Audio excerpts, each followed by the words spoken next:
Selamat datang ke Akademi Hari. Untuk video hari ini kita akan buat sedikit latihan. Untuk video tutorial ni kita akan buat latihan berkenaan dengan topik yang kita dah belajar sebelum ni, iaitu jenis-jenis nombor. Tujuan tutorial hari ini adalah untuk memastikan yang kita benar-benar faham apa yang kita dah belajar sebelum ni.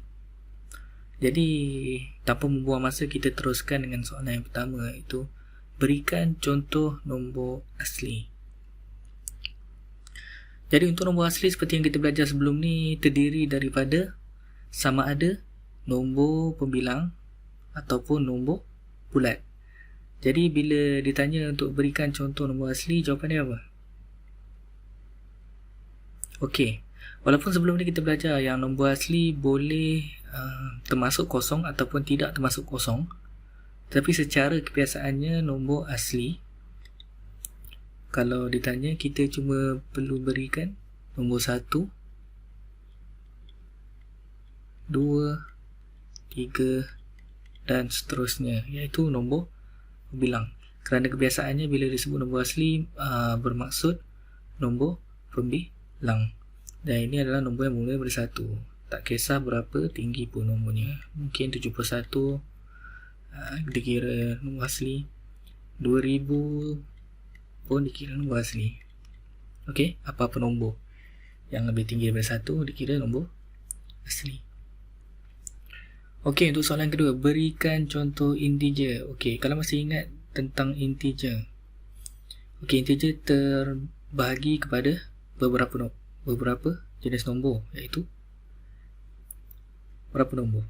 Okey, 3 nombor, iaitu pertama sekali adalah nombor kosong. Keduanya adalah nombor positif. Contohnya 1, 2 dan seterusnya. 9 dan banyak lagi. Dan kemudian nombor negatif, seperti negatif 1, negatif 2 dan seterusnya. Negatif 10 mungkin dan seterusnya. Okey, kesemua nombor ni kita panggil sebagai nombor integer.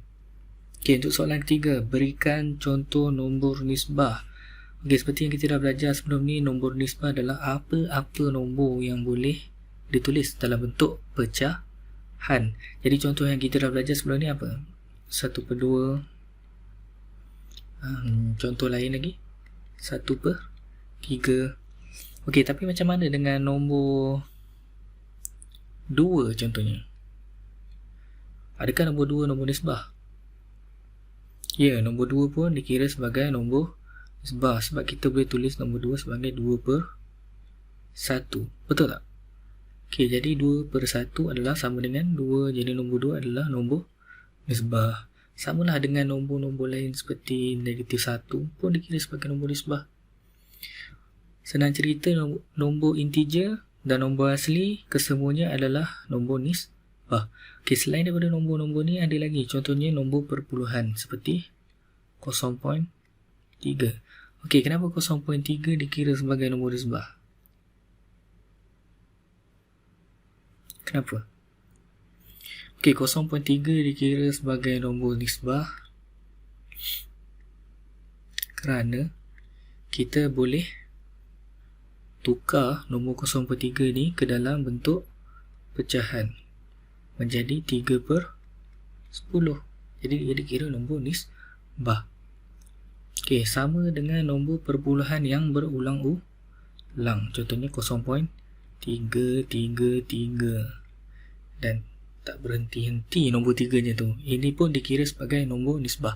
Dan untuk nombor ni kita juga boleh tuliskan dalam bentuk pecahan, tetapi kita tak akan huraikan dalam video yang ni, dan kita akan huraikan dalam video-video yang akan datang berkenaan bila kita belajar tentang nombor nisbah. Okey. Yang keempat, berikan contoh nombor bukan nisbah. Kalau nombor nisbah tadi adalah nombor yang boleh ditulis dalam bentuk pecahan, jadi nombor bukan nisbah adalah nombor yang tak boleh ditulis dalam bentuk pecahan. Contohnya punca kuasa 2. Okey, kalau kita tekan kalkulator punca kuasa 2, apa yang kita akan dapat? Kita akan dapat 1.414 213 5, 6, 2 dan seterusnya. Kalau kita tengok nombor ni tak ada yang berulang-ulang kan. Kalau tak ada nombor yang berulang-ulang, ini bukan nombor nisbah. Okey. Kalau nombor macam 0.333 tadi ni, nombornya berulang-ulang. Kalau kita ada nombor perpuluhan yang berulang-ulang, kita panggil sebagai nombor nisbah. Okey. Ada lagi contoh macam 0.252525 dan seterusnya. Nombor ni pun kita panggil sebagai nombor nisbah. Tapi untuk nombor yang tidak berulang perpuluhannya, kita panggil dia sebagai nombor bukan nisbah. Jadi selain daripada punca kuasa 2 pi, iaitu ukur lilit bagi bulatan beradius 1 juga bukan nombor nisbah, dan banyak lagi, square root 3 dan lain-lain. Okey, jadi untuk soalan yang kelima, berikan contoh nombor nyata. Okey, untuk contoh nombor nyata ni senang sangat. Kesemua nombor-nombor yang kita belajar ni, iaitu nombor asli, integer, nombor nisbah dan nombor bukan nisbah, kesemuanya adalah nombor nyata.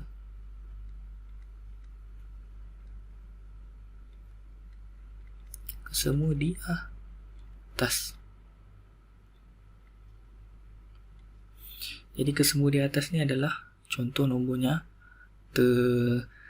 Okey, mudah kan? Jadi setakat ni saja video tutorial untuk hari ni. Kalau suka video ni, jangan lupa like, jangan lupa share dan subscribe. Untuk video selepas ni, kita akan belajar tentang operasi pada nombor asli. Kita jumpa di video yang akan datang.